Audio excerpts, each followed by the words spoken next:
What's up, folks? Sean the Average Angler coming at you with another great video. Cheers to you. It's Friday. Got me a little silver bullet. They don't have mountains anymore. There's no mountains. Well, anyway, cheers to y'all anyway. Glad to have you join me today. If you're new to the channel, you like this kind of content, hit that subscribe button down below. Join the Average Angler community where we're going to talk fishing to help everybody catch more fish. That's really the goal here. Today we have another angler subscriber request. Okay, I was asked to do a smallmouth / spotted bass video by one of my longtime subscribers, frequent commenter. So we're going to do that today. So I've got some of my favorite, and these really cross over, to be honest with you. Regardless where you're at, if you're fishing spotted bass, smallmouth, these are my techniques. I just want to be upfront and forthcoming. My spotted bass smallmouth fisheries are highland reservoirs. Okay, so rock, clay type reservoirs, man-made reservoirs. Well, we've got some good ones here in Northern California. And these are some of my all-time favorite techniques for catching those fish. Now we're going to start out with bottom bouncing, then we're going to go to the middle column, then we're going to go to the top of the column to discuss. Most of these are light line. That's just how I fish it. And I'll give you everything as we go over it. All right. Number one is a tube bait. These are little tubes. These are small. Wish I had a tape measure here. These are small tubes. I think they are 3.5 inch. Okay. I buy these. Well, when this company was around, they're no longer around, but I bought these by the 100 packs. So I have plenty. I unfortunately don't get up there as much as I used to. I will when I move. When I retire, I'll be fishing there all the time. But these are some of my favorite colors. That's a green pumpkin. There's some purple flake in there, but mostly it's black flake. There's a cinnamon purple, okay? Called this one electric watermelon. That was the company's name, okay? Smoke purple. Smoke purple was always a good one. When they were on smoke purple, ooh, you better have the smoke purple because they were chowing it. Okay, just another form of a green pumpkin type color. This was a watermelon candy type color. There's some red, there's some purple flake in there. And then your good old standard green pumpkin. I fished these, well, originally we fished them on a dart head. I mean, to be quite honest with you, in the old days, they didn't make a lot of different stuffed fish tube, and we fished them on a dart head. I fished a dart head with a longer shank sticking out of the head, and you could push that baby in there, push down, and pop the hook out the top. That's how we did it. Nowadays, I would use your standard insert tube jig head. I like the way it falls, the way it spirals, all that kind of stuff. Very good for both smallmouth and spotted bass. Anyway, that's my technique for that. Now, touching on another bottom bouncing, and probably really one of my favorites, to be honest with you. This here is my spotted bass jig box. And I'm going to tell you what's different. And to be quite honest with you, it's mostly the weight of the head.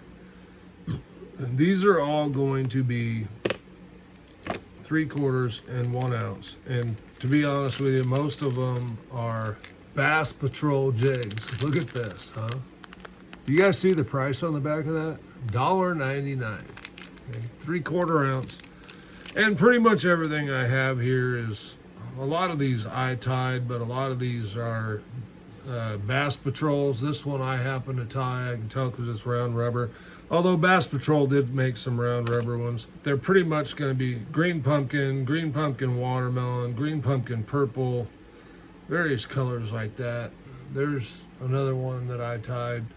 And one thing I will say about the jigs is I really like to butcher the skirt. You'll see this one's popping out, standing out there, because I like to trim the skirt so that it's shorter for my spotted bass. And that's because spotted bass, there's one you'll kind of see is all trimmed up, okay? Cut right at the back of the hook. Spotted bass like to short strike. Wow, what the hell is that, man? That trailer And I wish I could tell you what it is. I wish I could tell you what this is, but that thing's been sitting in the box, and boy, is it sucked up. Okay, but there's the jig I pulled it off of. Again, it's brown round rubber. It's got a few strands of silicone, kind of a pumpkin with some purple in it, and then the skirt's just butchered. That's pretty standard for me with my jigs. Here's a brand new one in the pack. Green pumpkin, round rubber, 3/4 ounce jig. All right, so there's one with some purple in it. Okay, one I tied. It's not trimmed up yet because I tied it, hasn't been used.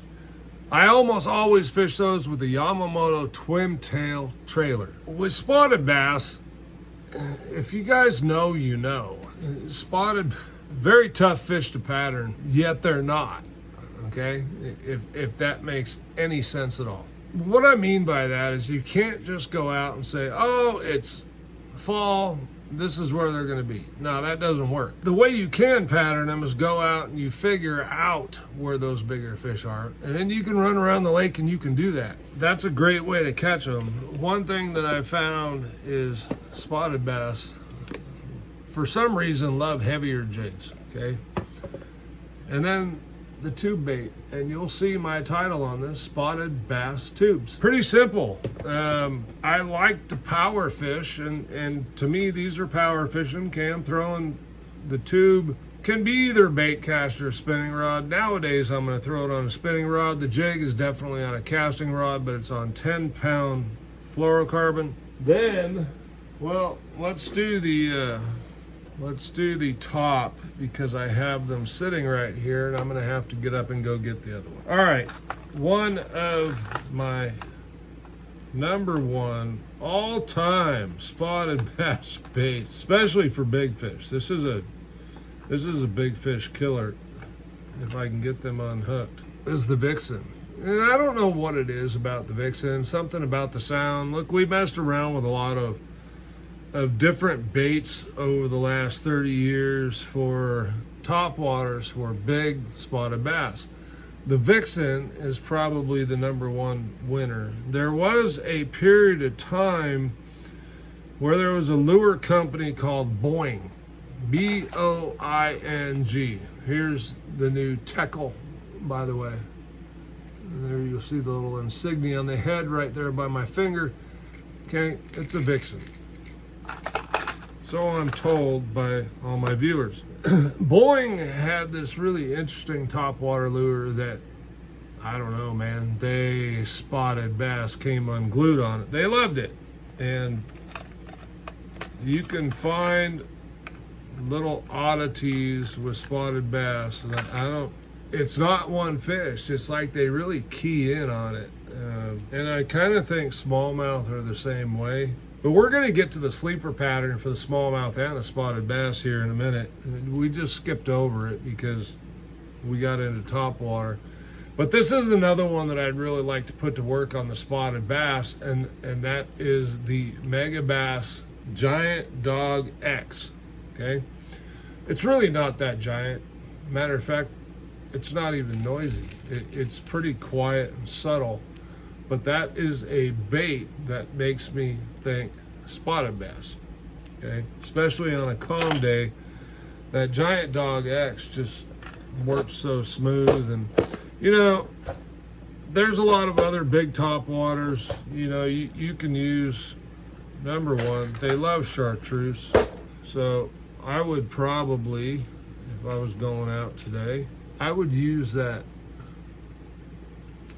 pattern right there of the Cane Walker by Berkeley. This is why I hate doing treble hook baits this way, is they all grab each other. But that transparent chartreuse top Cane Walker, it's kind of transparent but whitish on the bottom. Great spotted bass colors. And I don't know what it is about chartreuse that really triggers smallmouth and spotted bass to bite.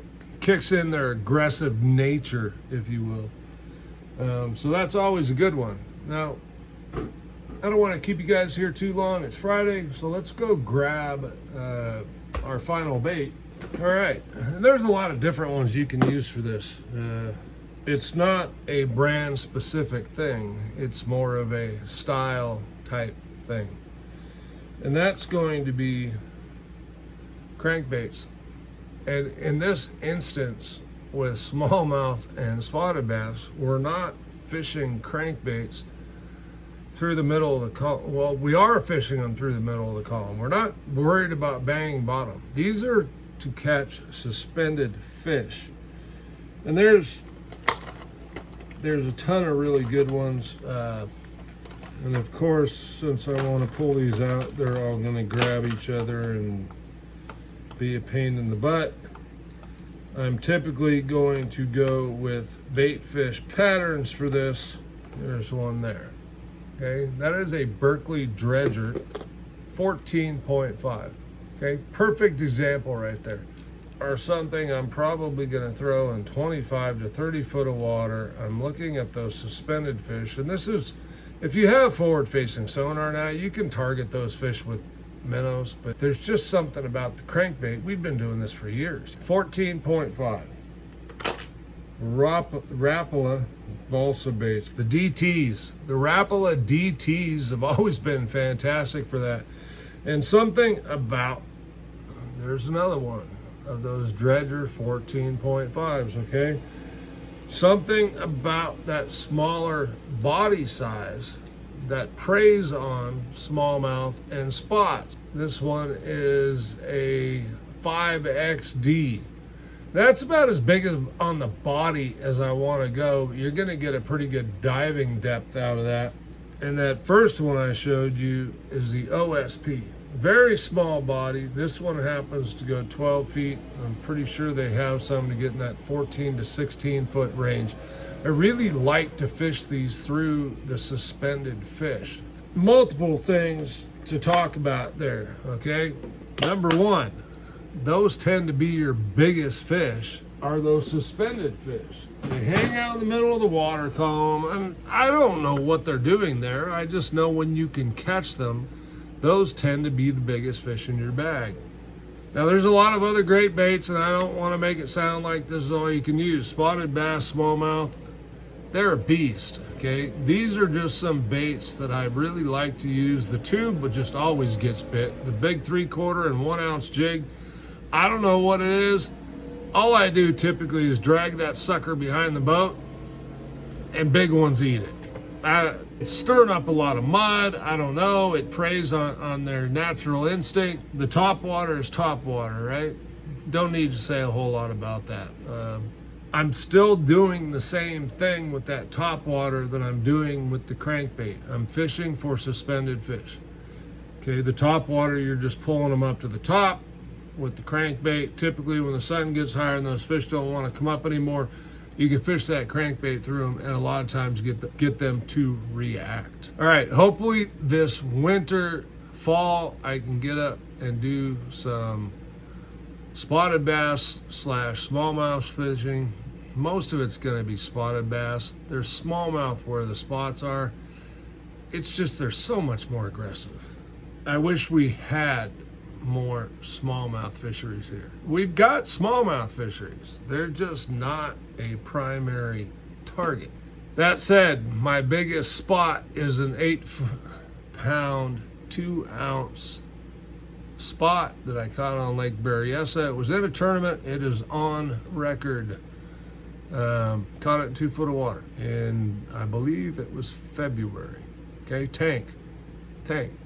Now you know why I don't fish for smallmouth specific, because we got giant spots here. Now, most of our lakes that have spots in them have trout, kokanee, those kinds of things. So, yeah. Not to say they're all big, they're not. There's still a ton of small, aggressive, spotted bass. But that's what we got for you today. I'm Sean, the Average Angler. Thanks for watching. If you're still here today, hit that subscribe button down there. Join the Average Angler community. Come along.